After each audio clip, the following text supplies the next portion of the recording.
Welcome to part two. Part two of the psychosexual madness. Erotic thrillers. Erotic thrillers of the 90s. And I think there's one that's like early 2000s or two. Yeah, a couple. They're not as good. They just don't have that same aesthetic. You know, that like late 80s, early 90s, mid 90s, even later 90s. They just have this gorgeous look about them. By the early 2000s, it's going downhill. They just can't capture that energy anymore. So this is probably one of the classic films of this genre, Basic Instinct, by Paul Verhoeven. We're actually going to do an entire video on him next week. So look out for that. It's going to be on his new film Benedetta, which kind of looks like an erotic thriller set in 16th century France or something with the lesbian nuns. So that'll be quite fun. Benedetta, Verhoeven, yeah. But anyway, Basic Instinct. It's written by Joe Esterhazy, who is quite a legendary Hollywood screenwriter. You know, a lot of people love to hate him, or loved to hate him in the 90s.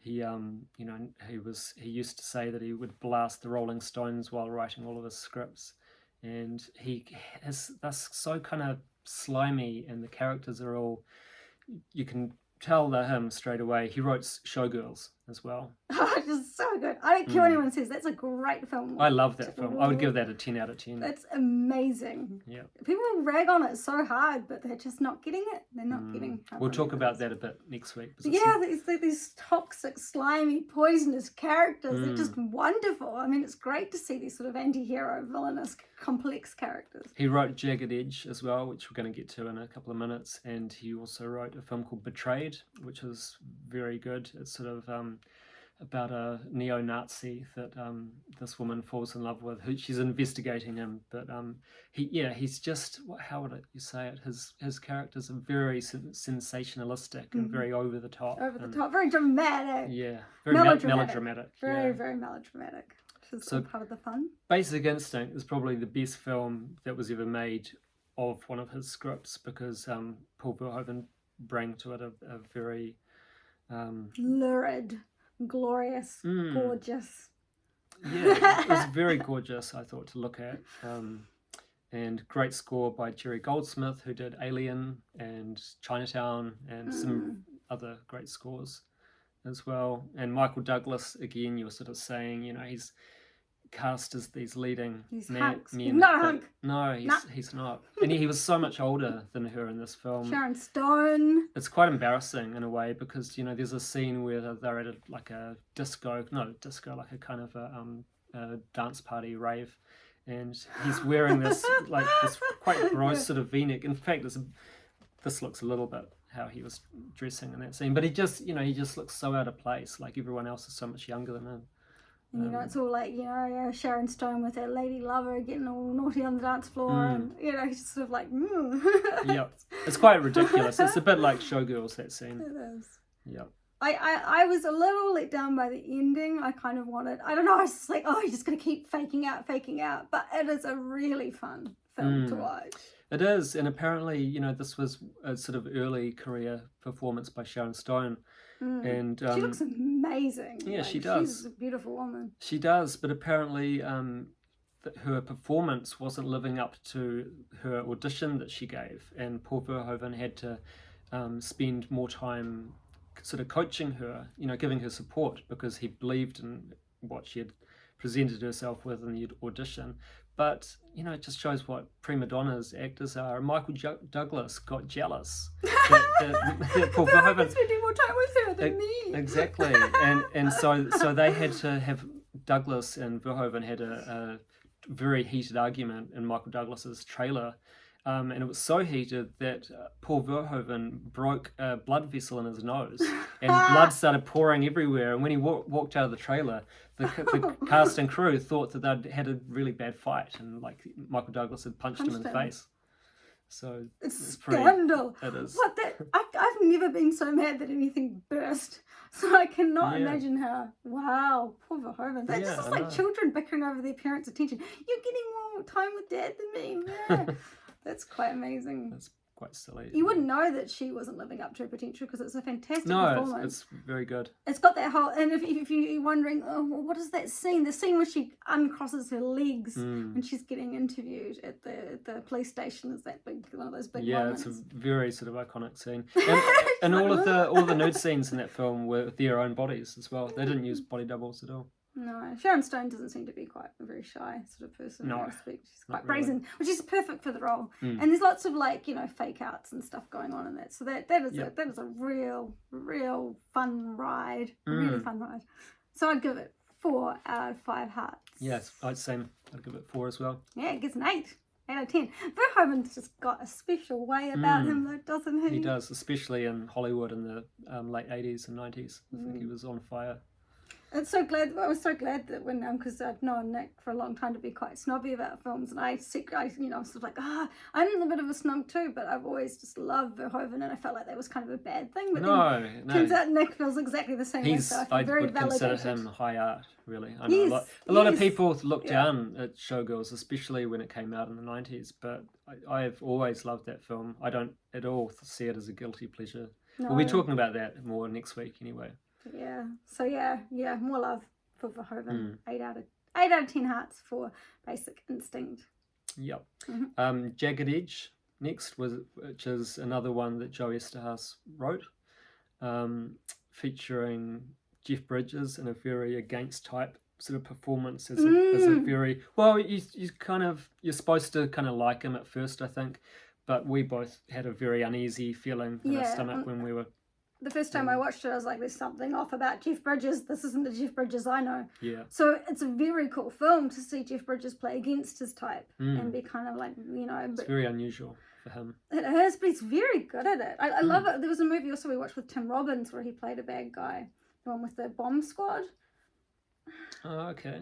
Tim Robbins. Oh, yeah, Arlington Road, of course. Arlington Road. Yeah. That was awesome because I loved Tim Robbins and he always plays such sympathetic characters, but he did not in this film, which was really fun. So definitely recommend if you want to see an actor playing outside of type and nailing it.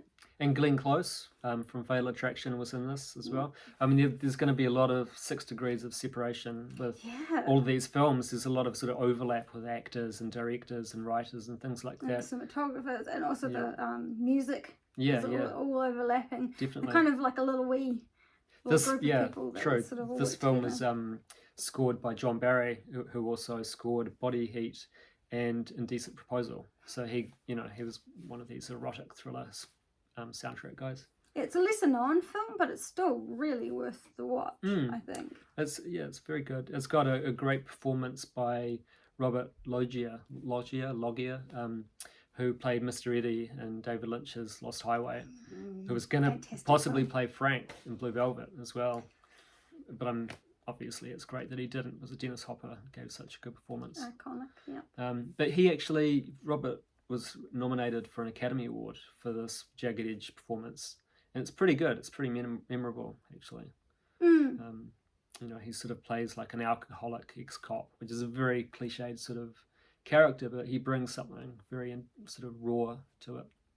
In fact, he's probably the best performance in the whole film, I'd say. Apart he's a from real scene stealer. That's for sure. Yep. So we'll rate that. Yeah, I'd give it like a 3.5. I'd give it a 3. Yeah. So 6.5 out of 10. Yeah, And almost worth it for the curiosity of seeing Jeff Bridges being like a bad guy. So that's pretty fun. So now we get to one of your favourites of the genre, Malice.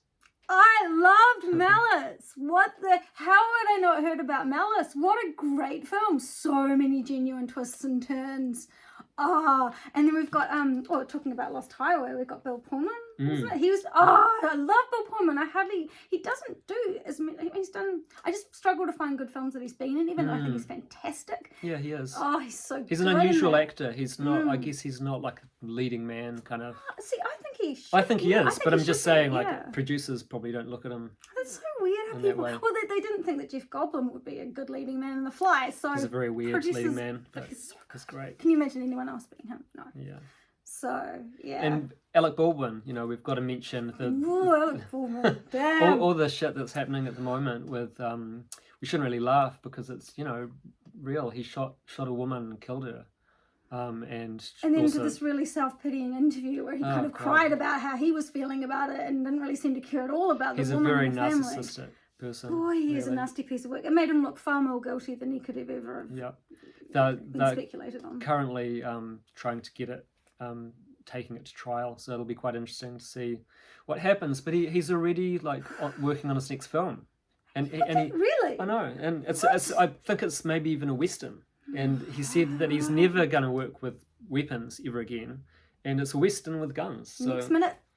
yeah, He is. I've always thought he was a really dodgy, slimy, narcissistic, he's almost too good at manipulative playing person. these sort of roles. Yeah, he plays the villain in this film, and straight away you think, well, that's him playing. He's so too good tight. in this film. He's just so. I mean, good he at is a playing good this sort of actor, person. but he's good at playing these horrible He characters. is awful human being, and I'm horrified about how it's happened, but I'm glad it's coming out that he really is this dreadful. But yeah, the fact that he's still getting roles is just what is going on with the world. Wow, it's Hollywood. You know, it's still very much a sort of a sort of white middle-aged male sort of. The producers anyway, I think they pull the strings, and you know they'll probably he's friends with a lot of these guys, and He's so I think that's smarmy probably as well. he can produces kind of films himself. I mean, he was the producer on Rust, so he's this got film, he's got the money. so he can kind of that's how he can probably get this next film made. He's a dreadful human, but he's very good in this because he's just playing himself. And young Nicole Kidman, she still looks quite young, and she's almost got that puppy fat going on. Yeah. She's so good in this. My gosh, she's been. It was cool to see that she's always had those acting chops. Yep. She's great in Dead Calm, which is before Malice as well. The ones on the set on the yacht. boat. Yeah, she is a really. I mean, I didn't think I really liked her, and then of course I saw Dogville, and I completely fell in love with her. But Eyes Wide Shut as well. Eyes Wide Shut, which is a sort of a 90s erotic thriller as well, but it's sort of horror. elevated. Yeah. So Malice. Oh wow, I loved this. I was gutted that I hadn't heard about it before. It's written by Aaron Sorkin, who a lot of people probably know these days as being the writer of a lot of sort of political films like what was it called, A Few Good Men with Jack Nicholson, and he wrote a couple of sports films, Moneyball, which is a very, very good film with Brad Pitt. He also directed Molly's Game with Jessica Chastain, which is where she's sort of like based on a true story. She operates these sort of underground poker games. It's a very good film. I keep sort of saying I think you'd like it. Yeah, as I really well. see. It's incredible how I just knows this shit like right off the top. It's the only stuff I know. Look, it's just sometimes I look at you and I'm like, where do you put that in your brain? I wish I could apply it to some other things in life. It's quite incredible that you can just rattle these things off. Amazing. But yeah, I love Malice. I just think it was probably one of the best films of that kind of subject matter of its time, so I'm giving it 5. Just before I rate it too, there's a very early performance by Gwyneth Paltrow in this film. I hate her. We both kind of hate her. We hate what she's become with the goop. I can't say I've ever really liked her. No, but I enjoyed, I love Seven, and she's in that film, so I kind of give her the benefit of the doubt. But she's very young in Malice. It's like a sort of a teenage performance. That's right. She's just like briefly in it. It's like a teenager, and she's Gwyneth. I just don't get. She's in a couple of other films on this on the list of films that we're going to talk about. So we'll come back to dear old Gwyneth. Yeah, so sorry I was racing ahead with her rating. So I'm giving it 5 out of 5 hearts because it was an unexpected delight. I personally would probably give it a 3, but out of 10 I would probably give it like a 7 or something. I think it's a great film, but it's not one of my favourites on this list. Yeah, I just want to give it a really high rating because out of all the films that I saw, that was the one that surprised me the most, and it has Bill Pullman, and I just so many twists and turns, and it really, to me, it was the true essence of what I would consider a proper psychosexual thriller. It sounds like the writer is a very clever man, and it was great to see him apply that ability to this genre. Sorry, it's one of his first ever films that he wrote, so it's very early Sorkin. He's good. I like his brain. Good writing, good acting, good direction, quite beautiful to look at, good score. Yes. Yep. So next up is Unlawful Entry with Ray Liotta and Kurt Russell. Great too, Kurt Russell. Yeah, you really loved seeing them together, and you kept sort of saying, I was like, are we gonna kiss? Yeah. There is like some real sexual tension between them, or some kind of tension. Yeah. I kept being like, oh my god, I never thought about these two, you know, being in roles together, but they had this incredible on-screen chemistry. Way more chemistry between them than Kurt Russell had with his wife, played by Madeline Stowe. Oh, there's who another actress I can't stand. we her. really don't I like her. cannot stand her. She was good in 12 Monkeys, Yeah, she was pretty good in that. but she's quite sort of ditzy. And Yeah, her voice is kind of weird, annoying, grating voice. Yeah. And she's just kind of so like, do not enjoy her. Sorry, I was living for Ray Liotta and Kurt Russell. This was an interesting film because it was filmed just around the same time that the LA riots were taking place. So Ray Liotta's very kind of violent cop and racist cop, you know, was probably a reflection of a lot of things that people were seeing with the whole Rodney King trial, which was, you know, awful considering all the police got away with what they did. I was really, really impressed. We were seeing sort of set, you know, they were eating meals in like the local community, and then there were all these sort of characters and extras that looked like real people from those areas. So it had a very authentic feeling to it as well. Yeah, it did. And Kurt Russell was playing quite like, you know, like a bit of an uptight kind of yuppie character. Well, not really yuppie, more nerdy than that, but that was quite interesting to see him. Yeah, it was really interesting to see him. Waspy, is that the word? I don't really know. I think it's a lady. I think they use for ladies. Oh, okay. I've heard people refer to it as. I don't really know the meaning of what the wasp, but yeah, he's quite sort of uptight and clean shaven, and it was quite weird to see him like that, but I liked it. And Ray Liotta, God, he's such an underrated actor. He's fantastic. Yeah, Ray Liotta. I mean, this is sort of. I mean, it was after Goodfellas, but it sort of cemented the fact that he got typecast as these villainous characters, you know, and I don't know, maybe he didn't like the fact that he got cast as these sort of in these roles, like for example in Copland he plays like a slightly different, I mean you feel a bit more sorry for him, but he's sort of like a coke fiend and quite sort of manipulative, and you know he plays a lot of these characters. He's great though, and I think he's really very underrated, and he's very good looking. So I don't understand why he doesn't get more of those sort of leading roles. So yeah, but it was quite neat. It was really a lot of fun watching that film. Yeah, I like that one. I'd probably give it a 3 out of 10. I'd give it a 4. I'd give it a 4 out of 5 because I really, especially like the nighttime scenes where they're just sort of out in the community, and I thought they were very interesting. Really nice little slice of the time, the life. So yeah, give it 4. You give it 3. Yep. 7 out of 10. So now we get to one of my favourite films of this genre.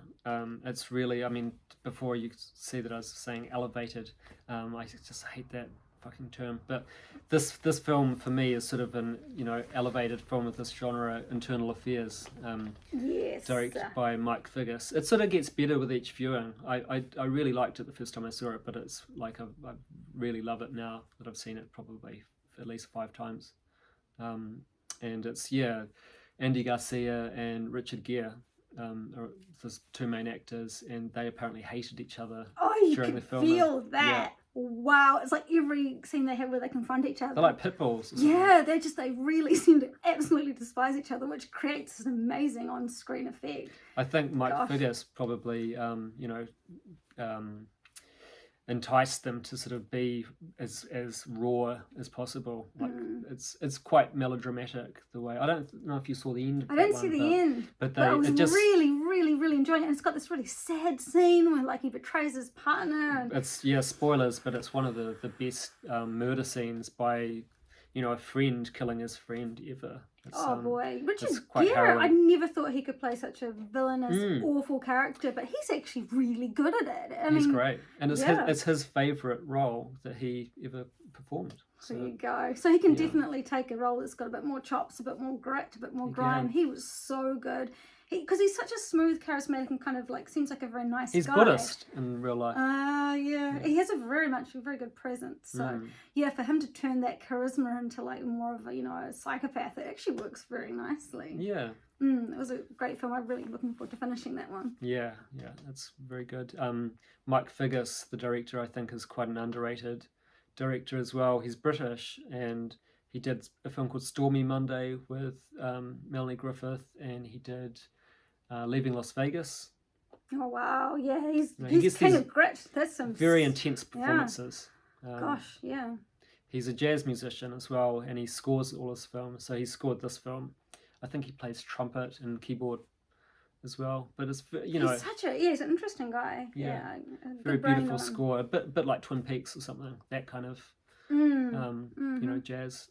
He's a big fan of other directors as well, and he's done lots of really cool interviews with people like Paul Thomas Anderson when he was really young, and David Lynch as well. So he's obviously a Twin Peaks fan. Guy, yeah. It's really So it's a really great little find. It's a real gem of that film. It was shot by John Alonso, who shot Chinatown, which is one of my absolute favorite films. So it's sort of, you know, it's a little bit like that in a way. Sort of, you know, I can see why he wanted to hire that cinematographer, because he has such a beautiful, you know, aesthetic.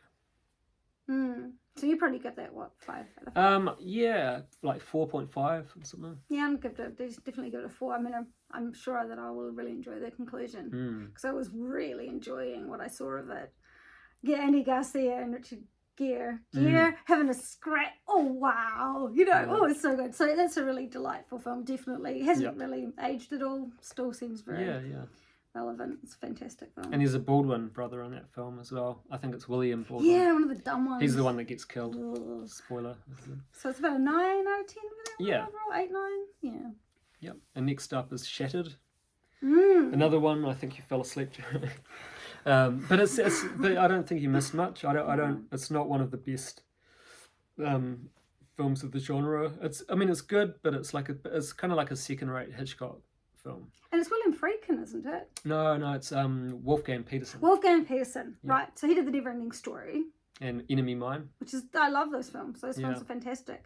And he did A Perfect Storm as well. You know, he's a good director. He's a solid director. I really wanted to like this a lot, but I was a bit bored. Yeah, I mean, it's got some great prosthetics in the scene. It's like about a guy who. Do you remember the story? Basically, it's a guy. He has a car accident with his wife. His wife manages to get out with minimal injuries, but he's horribly disfigured. Yes. And his face recovers. You know, at first it looks horrific. It's quite cool. Yeah, like the effects, the practical effects are awesome.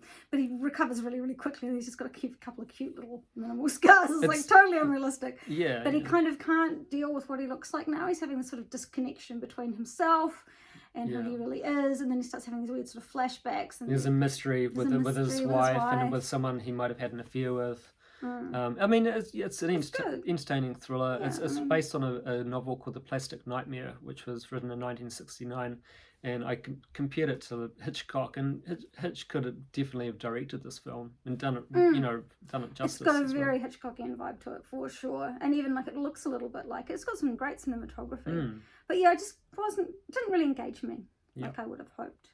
But you know, I didn't see the end, but yeah, I'd probably give it like 2.5 out of 5. I'll give it like a 2. So just a little bit under 5. Yeah. Hearts. So, this is such a list. It is. It's like an endurance. It's like our version of a marathon, which we never really run. But this we might have to do a third one actually. We will, I think. Yeah. Next up is Sliver. Sliver. Another film written by Joe Esterhaas, who's like the Verhoeven collaborator, who does these very sort of over the top. Quite sort of sleazy. He's quite a steamy, sleazy writer. Yeah, this was a sleazy. This is very voyeuristic. Again, another Baldwin brother. Nice. William Baldwin. He's a little bit. He's the one that's a bit more like a ferret. You know, he's a bit sharper featured, and kind of a little bit Anthony Perkinsy and Psycho kind of vibes going on. A lot of perversion and kind of. You know, what's the word? He's sort of like watching... Voyeurism. Voyeuristic. Voyeuristic. It's like Rear Window, a little bit. Yeah. Like a cheaper sort of 90s remake of it or something. It's about a woman that moves into this apartment where a woman's being murdered, and there's, you know, these sort of guys sort of hovering around her like flies, and Sharon's great. She's very different in that she plays someone that's very nervous, very anxious, and is quite sort of terrorized by something. She's very sort of like scared and very fragile, and she gets seduced by the Alec Baldwin character, and she's kind of like, oh no, don't seduce me, and then she kind of really gets into it. But yeah, It's entertaining. It's got a very low rating on IMDb. Well, I don't noticed. think it deserves that terrible rating. It's definitely as good as a lot of these films that we've been talking about. Definitely. But for some reason, it's rated low. A lot of Joe Easterha's films are rated lower though, because I think they piss a lot of viewers off because they take quite sort of low punches and they're quite sort of they're problematic. I think that's why people rate them low, because they have an issue with a lot of the things that the characters do or say. A lot of them say these quite sort of controversial things, like Showgirls. But I kind of thought it had a great conclusion, quite satisfying conclusion, and I thought it was actually kind of a film a little bit about women sort of becoming more empowered and stronger throughout the film, which is a really cool theme. It's scored by Howard Shore. Howard Shore. Been listening to a lot lately. I mean, he did all the David Cronenberg scores, if you don't know, and he also scored Silence of the Lambs, which we just watched the other night, which is also about a very empowered woman leading character. Yeah. So she's not really she kind of starts out as this victim, but she gets more and stronger and stronger and stronger in a way. And sort of the characters, the men that are strong in this film, that start off so strong and she's so weak, they kind of end up sort of reversing roles, which is a really, really fun thing to see. I really appreciated seeing that. But there's something wickedly, it's very voyeuristic. Lots of sort of, but there's a really interesting scene where sort of Sharon Stone discovers that this Alec Baldwin character, well not Alec Baldwin, the other Baldwin character is sort of watching all the tenants in the building, and he's sort of recording them all, and she gets really sucked into watching the drama of real life, people's just everyday lives, how they're living, and the sort of uncensored view into other people's lives. And I thought that was she's sort of laughing, she's crying, she's empathizing. And I thought that was really interesting because it was kind of before reality TV and before people were uploading their entire lives. We don't really do that so much, but there are people that film themselves doing everything. But then that's also kind of a biased view because they're not necessarily being genuine. And in this movie, they don't know that they're being watched. So I thought that was really interesting in a lot of ways and quite ahead of its time. Yeah. And just the concepts that it brought up were reality TV was kind of born around that time, actually, because this was like Unlawful Entry, set around the LA riots. It was sort of that sort of early mid-90s time where the O.J. Simpson trial happened and was televised live to the world, which kind of birthed reality TV. A little bit different to how we see it these days, but it kind of made it possible. So I'd give that probably a 3. I'd give it a 4. I think it deserves a 7. Wow. A 7. That's pretty high rating. Just because I want it to be 7 parts out of 10. Because it's a lot more interesting than I thought it would be, to be honest. And I think it deserves a little second look. It's been written off a bit too much, I think. Yeah. I think we should probably break for part 3 now because it's getting up there. Okay. So I guess we'll see. We'll be right back. Catch you soon. Part 3.